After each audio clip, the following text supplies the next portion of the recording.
Assalamualaikum again, brothers and sisters. My apologies if that disturbance was an issue. I saw a note, and I guess the technical difficulties somehow remained without me being notified. So my apologies that there was a disturbance in the flow.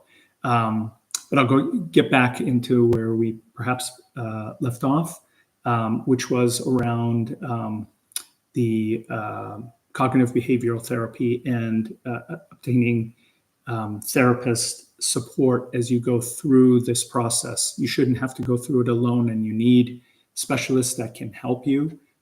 So make sure that you've got the proper support, and they'll walk you through the process. It's been tremendously helpful for me, and I'm very appreciative of finding somebody that is very supportive, not only from going through the process, but also very understanding of the Islamic and Iranian or Middle Eastern culture and the sensitivities that revolve around that, and also being able to reflect. So it's important to have somebody that can understand. And I've done both, where I had therapy with and without Islamic influence. And to be honest with you, I think having somebody that gets it is just much easier rather than trying to explain a lot of things or kind of missing each other.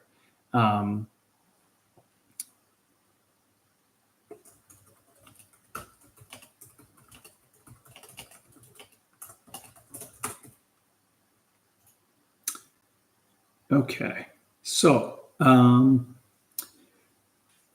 next is exercise. Exercise is really, really critical as part of this whole process.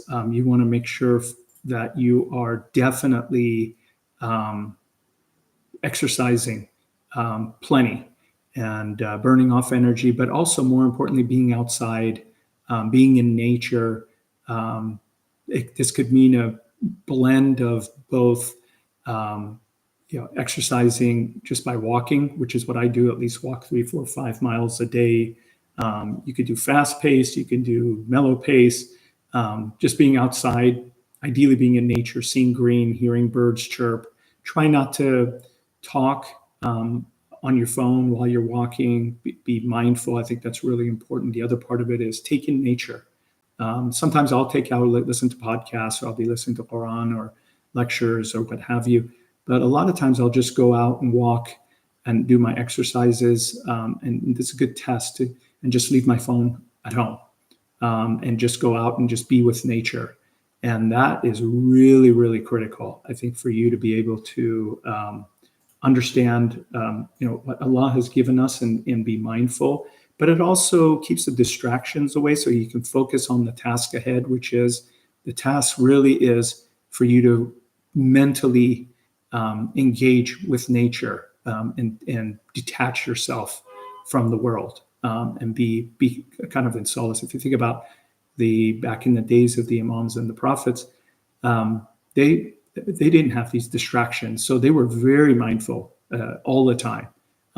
They engaged in communication, conversation, obviously, but downtime and alone time, and also time to reflect. I mean, I know that we read a lot about these du'as where, to me, it's still amazing as we read some of these du'as, Dua Kumail, Dua Iftatah, all these du'as, Dua Makarim al-Akhlaq, Dua Abu Hamza Thamali, all of them. You read through it and you're just astonished at that communication and the grace and the aptitude that they can communicate. We have that innately within us, but unfortunately, because of distraction, we can't focus.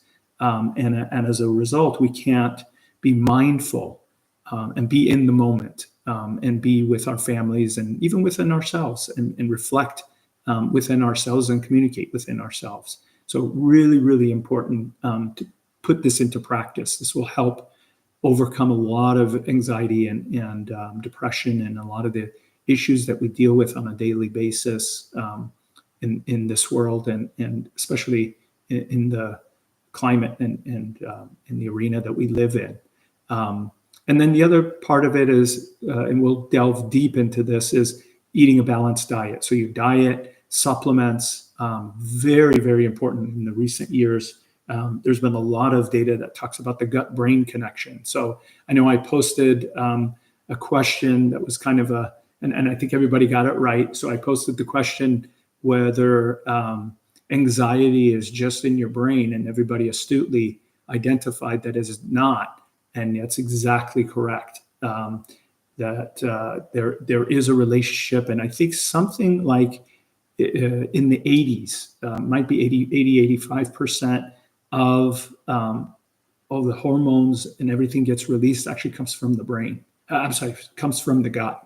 So when your microbiome gets thrown off, that can wreak havoc, not in many issues. I know even yesterday we talked about insulin levels and diabetes and things like that, but it can also play a huge factor in your mental well-being. There's a nerve called the vagus nerve that travels between the brain and it goes through your stomach.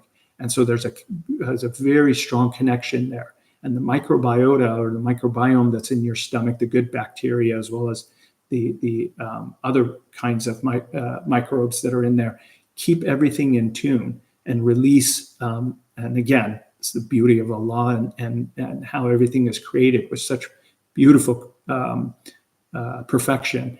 But things such as taking antibiotics, things such as putting the wrong foods in our stomach, things such as mold within our houses and other toxins, things like microplastics, you've probably read a lot about recently, things such as, the stuff that goes into our water supply, and many, many other types of toxins that we either inhale or ingest go in and throw our microbiome off.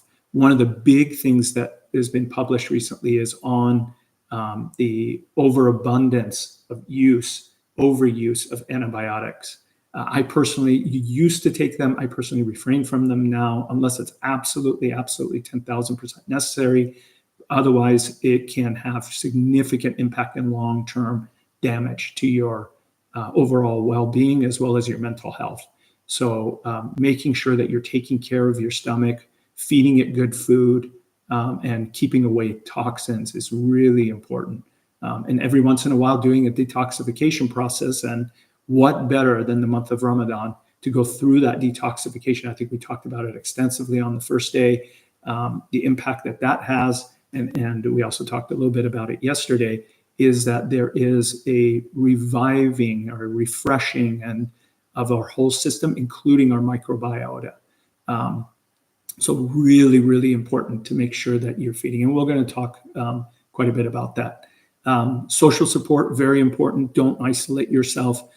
They say there was an article published, I think even as early as yesterday, it was Friday, that talked about loneliness is one of the highest causes of dementia and other disorders. And it's really becoming a big, big issue now, that we have people that are feeling lonely. They may not be lonely, but somehow they're isolated. And so having a good connection with friends, family, and support groups, really, really important. Don't isolate yourself. I know in this day and age of gaming and social media and things like that, you feel like you're connected with people as you're playing games and interacting, but you're really not. Humans are meant and intended to communicate, to sit across from one another, shake hands, that touching. With a family member, hugging.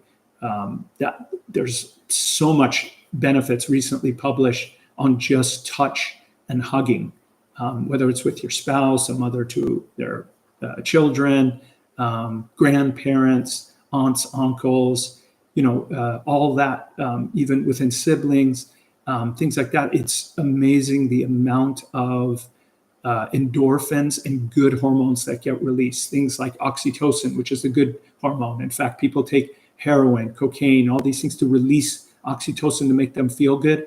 What better than giving somebody a hug or touching and holding somebody to release that oxytocin? Serotonin levels, dopamine, it goes on and on and on. The amount of good hormones that get released just by us touching. And so when you're isolated, inside your room or inside the house, or this was one of the big issues why we had so much mental disorders during the pandemic, and especially after, is because of this social isolation where people were isolated in their homes, and it almost became like the norm. Even I'll even say for myself, it became the norm. I'm as antisocial as you get, but unfortunately, fortunately, I should say, for that we are forced to be in that world. We're going to have to engage with people at some point, and we need to be able to do that more regularly. And Allah has asked us to do so, right? In Surah Al-Jumu'ah, it asks us or requests us, and in some instances, we're obligated to be attending Jumu'ah prayer.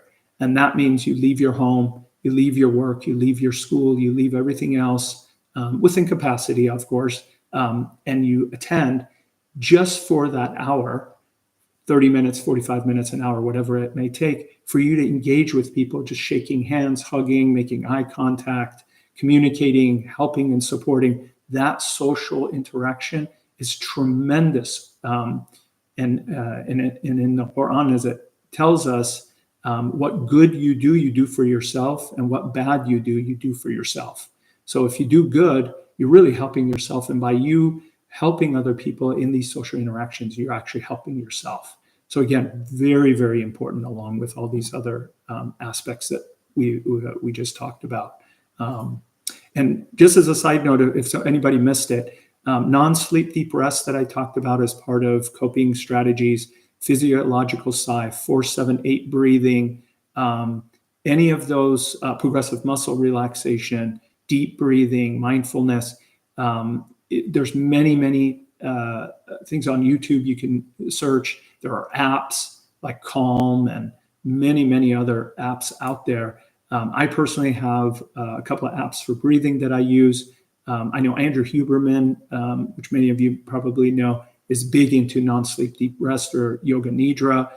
He also has promoted the physiological sigh, although that's been well published even prior to that. 4-7-8 breathing is advanced by Dr. Andrew Weil out of University of Arizona, the integrative healthcare, who actually who was kind of my drive, who I wanted to emulate, and why I got into medicine is because of Dr. Andrew Weil. So he has videos on there. If you ever need anything, again, I'll leave my email. For those of you that have my phone number, feel free to text me. I'm happy to share any and all of these with you. So 4-7-8 breathing is simply just 4 seconds in. So you breathe in through your nose 4 seconds, hold your breath for 7, exhale for 8. And he'll walk you. There's videos that he'll walk you through it once you get into the rhythm of it. And I will tell you, I guarantee you, you will see a difference with 4-7-8 breathing. NSDR, I do every morning. It's something, if you have trouble going to bed, or you can do it really any time, it will soothe and calm you immediately. And then the physiological side is something you could do very quickly. Sometimes I'll just do it real quick if I get caught in a day and I notice my breathing is getting shallow. Then I'll do the physiological side, which is breathing in deep through your nose, hold it for a second, take another sniff of air, and then let it out, and long drawn out exhale. That's the big thing, I think, in that. Before we got cut off, I was talking about the sympathetic, parasympathetic system. That type of breathing and long breathing will regulate your autonomic nervous system, or regulate your parasympathetic with your sympathetic. And subhanAllah, I'll just touch on this, how Allah has blessed us in this capacity that our inhale, every time we inhale, and you can actually measure this, and I've done it myself, anytime you inhale, your sympathetic nervous system goes up. So when we breathe, our sympathetic nervous system goes into trigger. And as soon as we exhale, so inhale, sympathetic, as soon as we exhale, and especially if it's a longer exhale, you go into your parasympathetic nervous system. So oftentimes, if you're in a hypervigilant state, you're anxious, you're stressed, you're in a car and you're feeling a lot of pressure with traffic or what have you, just breathe in slowly, something as simple as a count of 4, exhale slowly to a count of 6, 7, or 8. The longer you can do it, the better. And you'll see how immediately your whole body and your thinking and how you feel will immediately to come to a stable form. And so this is the kind of breathing that's important. If you look at babies, when you watch babies breathe, you'll see their stomachs go up and it'll come down. It'll go up and it'll come down. It won't be in the chest. It'll be in the stomach. This is why babies are calm, relaxed. And of course, if we get them agitated, then things will change. But as we get older, we start breathing through the chest. The stomach doesn't move. So now the chest is doing the work. And that becomes very shallow breathing. And that can actually lead to a lot of physical ailments, mental and physical. So you want to make sure that that breathing is really, really well regulated. So let's get into some of the supplements that can help with anxiety, especially if there's certain deficiencies that you have. And I take a lot, if not most of these, so I'm happy to elaborate on them. If there's some interest here, I can, if you feel you want more information, I'm happy to just focus one of the sessions on supplementation. Vitamin B1, one of the big ones. So this deficiency happens, as we talked about yesterday, with insulin resistance diabetes. High level of sugar intake can deplete your vitamin B1. Vitamin B1 is also called thiamine. So this can give you an anxious feeling, restlessness. So people that have restless leg syndrome when they sleep feel agitated. They can't settle down. A lot of times they say even with ADHD, it's a vitamin B1 deficiency. So this is good to be evaluated, but more importantly, you can just test it out in comfort of your own home and see if it helps. Vitamin B1 is found in sunflower seeds. So it could be something as simple as if you feel kind of nervous anxiousness, grab a handful of sunflower seeds, pop it in your mouth, and it shouldn't take very long. As soon as you pretty much digest it, you should be able to get there. My personal preference, although I do use sunflower seeds in my salads, my personal preference and the most impactful, probably the most undervalued nutritional supplement is nutritional yeast, hence the term. Nutritional yeast is bombarded with vitamin Bs, natural Bs, B1. Make sure you get organic. Make sure you get the non-fortified, because the ones that are fortified they add synthetic B1 to it and other vitamin B, but you want the natural. So get just natural nutritional yeast. The one I get is from Whole Foods, but everywhere else has it. Again, just make sure it's not fortified. That is a tremendous benefit to your overall health. It has all the essential amino acids, and it also has a lot of other nutrients in there that are really important. Chromium, selenium for like somebody like me who has hypothyroidism. So big fan of nutritional yeast. It tastes like a cheese, so I put it on my salads every night. I don't really eat that much popcorn, but if my wife insists on having popcorn, we'll put it on that. Usually I have it now. Recently, I've been using sorghum. So I popped sorghum instead of popcorn. Corn itself is somewhat damaging to the gut lining. And it has a lot of lectin. So I choose sorghum. And if you're interested, I'd be happy to share the recipe with you. But nutritional yeast should be big on your and that should be for everybody, irrespective. But if you have anxiety, definitely nutritional yeast. Valerian root, I think a lot of people have seen this. Valerian root is what cats love to also eat. It's a very calming effect. It doesn't taste very good. I make a tea tincture out of it. I actually make a tea cocktail, and I'm happy to share it with people if you're interested. But it's covered with all the stuff that I'll talk about. So valerian root tea, very, very helpful. Vitamin D3, this should be at the top of the list. It probably should have been the first thing I talk about. But vitamin D3 deficiency is very, very high. 50% of the global population, and I think, in fact, this is an underestimation, is deficient in vitamin D3. And this is based on the RDAs. The RDAs are very, very low. I think it's something ridiculous, like 600 IUs. The school at San Diego UCSD specialists have published that minimum we should be taking 10,000 international units. I myself take 10,000 international units daily. I spend my mornings outside in the sun. I try to spend as much time as I can in the sun. Vitamin D3 is tremendous amount of evidence has been tied with deficiencies to cancer growth. It's tied to a lot of the metabolic disease disorders, tied to also mental health disorders, significantly tied to mental health disorders. So I encourage you to have your vitamin D3 levels tested by the doctor, and you want D3. That's the one you want checked, and then adjust your vitamin D3 level. The big thing with D3, just as a side note, if the doctor says, "Oh no, you shouldn't be taking that much; it's damaging," by itself can be toxic, but you want to definitely partner with vitamin K2, and a lot of the D3s do come with K2 nowadays. And then you also want to make sure you have magnesium, and we'll talk about that in a minute. Magnesium helps absorb the D3 and also helps it get into the cells appropriately. So because you could be overloading, but it all sits in your blood. And that could be problematic because it can go into different places, including your arteries and what have you. So you want it to get into the cells. So your cells, that transportation system happens via the magnesium pathway. So definitely something to increase. And in fact, vitamin D3 is not really technically a vitamin, it's a hormone. So it is very important to regulate cortisol level. So they found that now vitamin D3, actually, there was an article just 2 days ago I was reading that high vitamin D levels will address MS, multiple sclerosis. There's a tremendous amount of evidence in its anti-inflammatory properties. So I can't press upon vitamin D3 enough. Spend time outside, spend time in the sun. Don't be afraid of the sun. Get time, don't get burnt, but be in the sun, get plenty of sunlight exposure. The sooner, the better. And like I said, Allah has blessed us with the sun, and here in Southern California, we're also blessed in having the sun.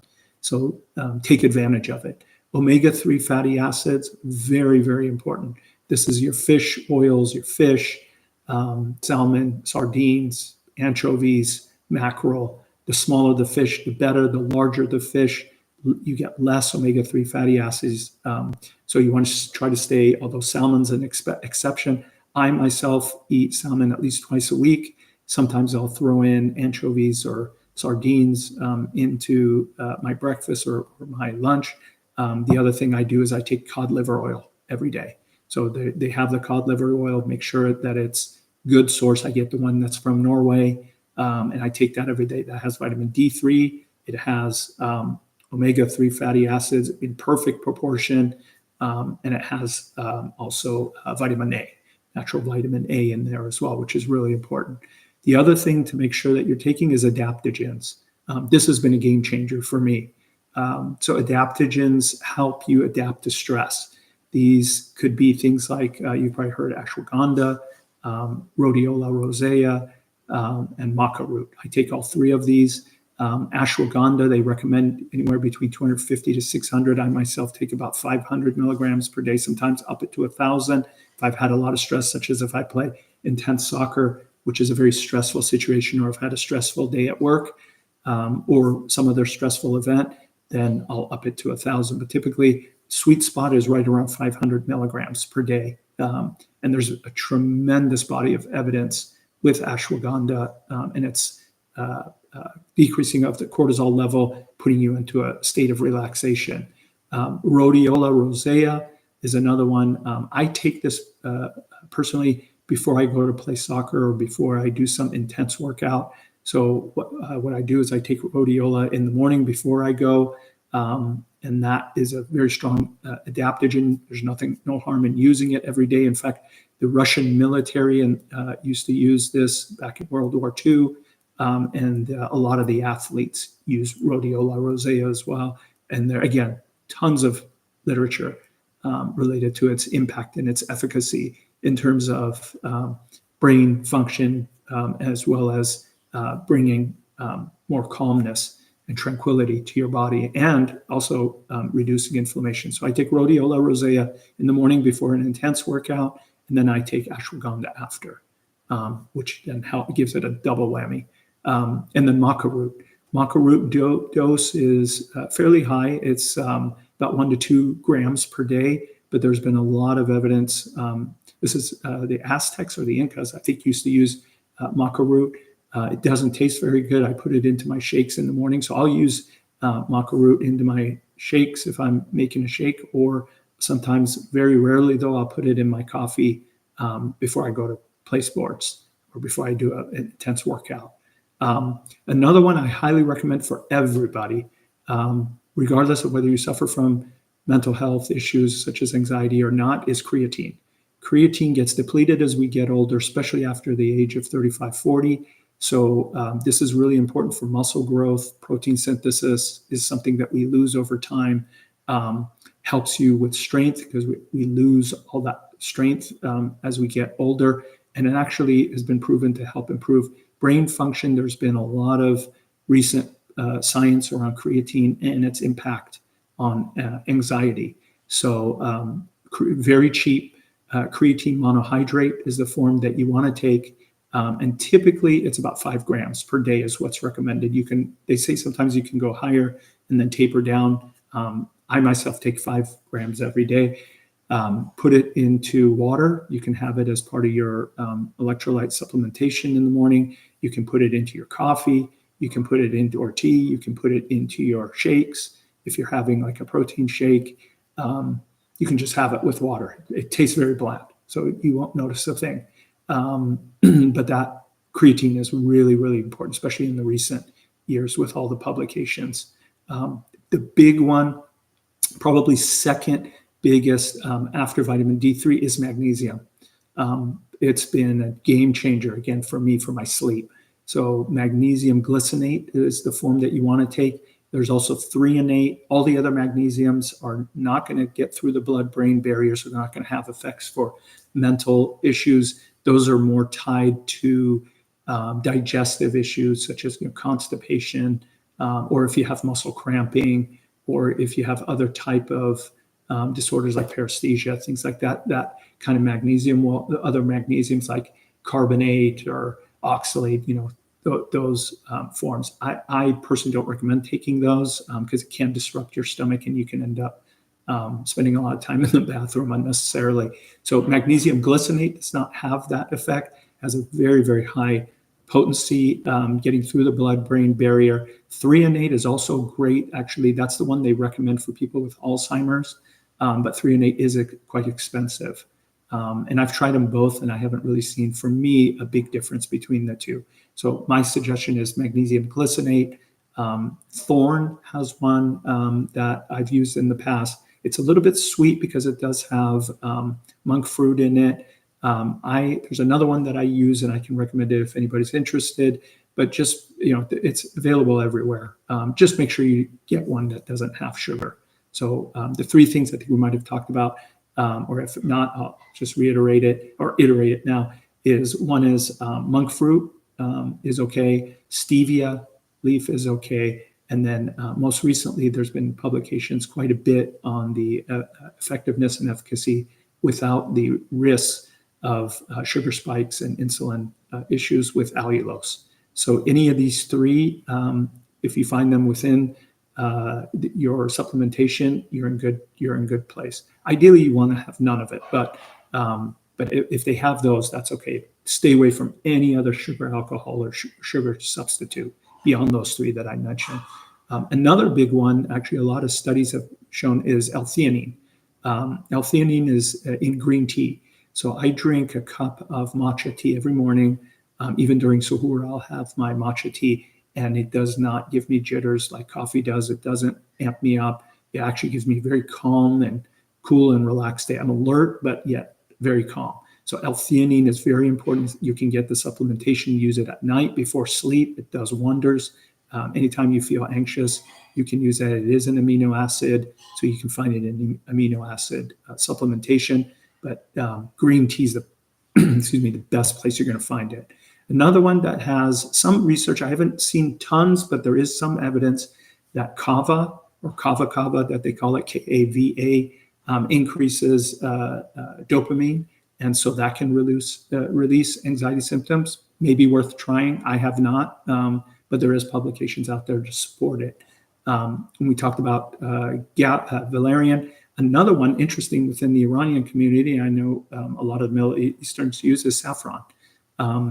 There's been at least 100 studies that have been published on the use of saffron and reducing anxiety, unbelievably. I didn't realize this until recently. So I actually take the saffron, I cut it up or blend it up, get it into small, and I'll just pour it into my tea at nighttime, into my tea cocktail. And there's been demonstration that it is just as effective, if not more effective, as anti-anxiety medications. So definitely look into saffron into your teas or into your diet somehow. The other ones that I use personally are lavender, lemon balm, and passion flower. You can get these leaves on Amazon or in any health food store. Make sure you get organic. But this is the mixture I use. I usually use lavender, lemon balm, valerian root, passion flower. I put my magnesium powder in there, and another one that we'll talk about in a second, which is chamomile. I put those all in, and that becomes my tea cocktail. I drink that every night with my dinner, and maybe another cup, afterwards. Especially during Ramadan, I'll take another one. Salmon, we talked about. The big help there is on the dopamine and serotonin side. It does give you calming, relaxing.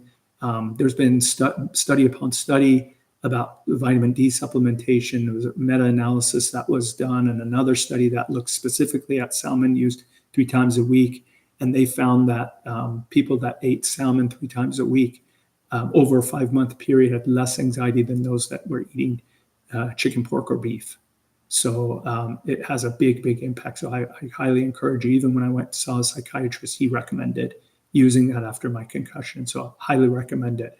Chamomile, I talked about, or chamomile, however way you want to pronounce it, that actually regulates this, what we call the HPA axis, which is the hypothalamic pituitary adrenocortical axis. I won't bore you with the details of it, but that's where all the hormones kind of get all regulated. And that's also where the thymus gland is. And that will help you kind of regulate your emotions. So I highly encourage you to use chamomile. It increases serotonin, dopamine, and then another important part, which is called GABA, gamma-aminobutyric acid. GABA is very, very important in regulating your overall mental health process. So that's a big one. So chamomile definitely should be on your must list. Another one that we typically use in Middle Eastern medicine, I know it's quite a bit used in Iran as well as in the Indian subcontinent countries, in India, Pakistan, and Kashmir, and many of these other countries, is turmeric. Amazing that I was not aware. I knew of turmeric effect on the heart and the brain and everywhere else, but I did not know it has impacts to anxiety. And in fact, there's been tons of publication, both animals as well as human studies, that they found that it decreases anxiety and increases the improvement of anxiety scores in people. And one study in terms of dosing was looking at 1 gram of curcumin, which is the main ingredient within turmeric, per day for 30 days. And so the key with turmeric, you want to make sure that you don't want to overdo it either. I personally put it in my vegetables when I cook. I try to put it on my eggs when I eat. As much as I can dispense it, make sure you're getting organic. But 2 other important things with turmeric you need to keep in mind. Number 1, always mix it with pepper, ideally black pepper. It helps with the absorption. And the other thing is you need an oil. So typically, whatever I'm using turmeric, I'll put olive oil. That's my oil, and then black pepper. Sometimes I'll use interchangeably red pepper or white pepper or cayenne pepper, but more often than not, black pepper. Black pepper has shown tremendous benefits for men in terms of prostate health as well. So it's a really, really good thing as long as you're not overdoing it, not bothering your stomach. Black pepper has tremendous benefits. So turmeric, definitely add that to your list of ingredients. Something that people love, I personally love this, is dark chocolate.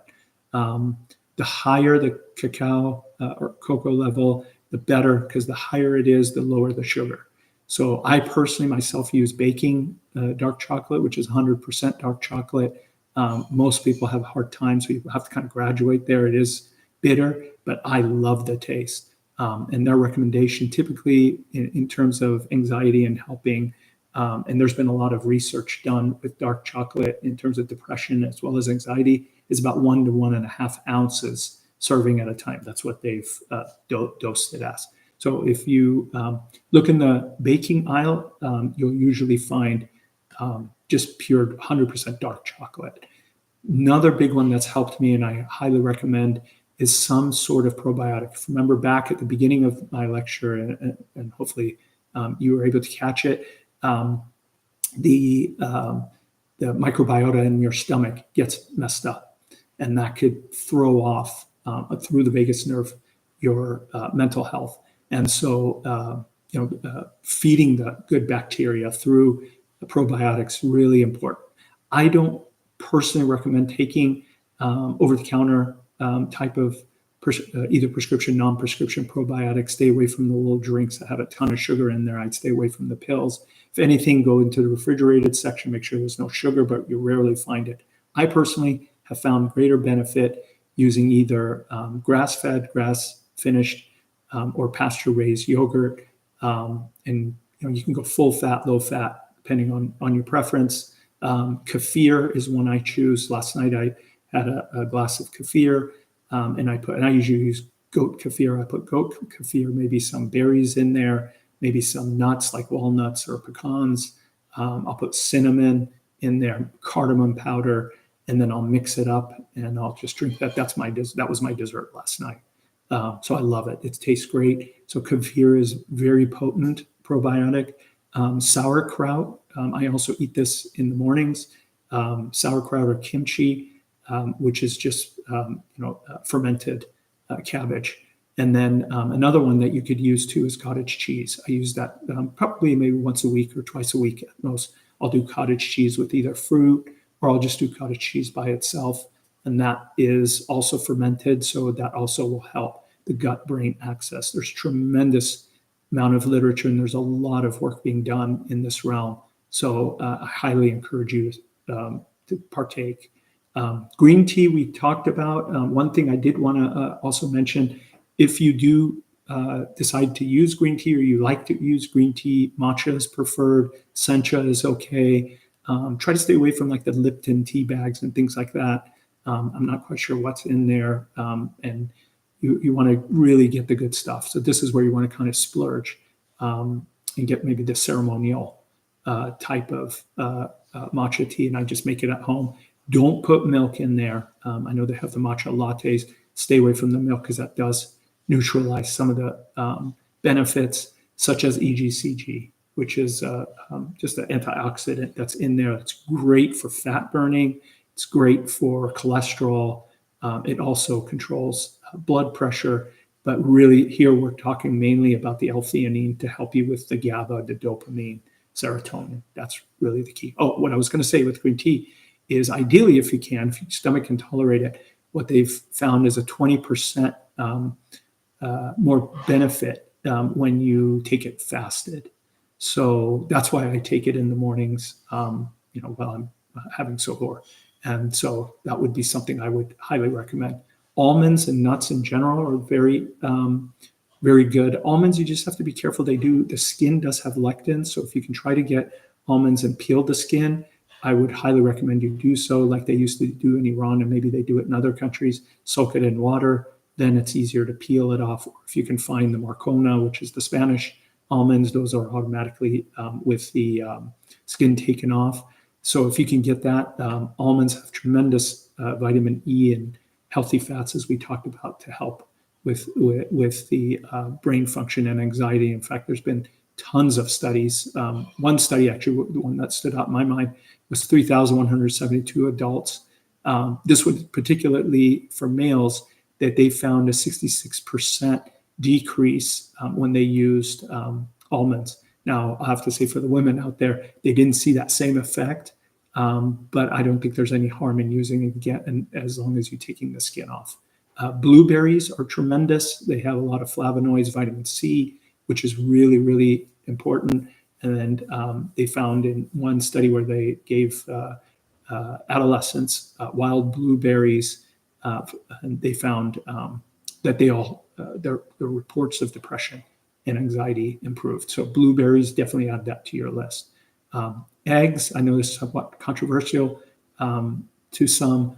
I've found more and more literature and data that supports that there's nothing wrong with eggs. But do, again, with everything, use moderation.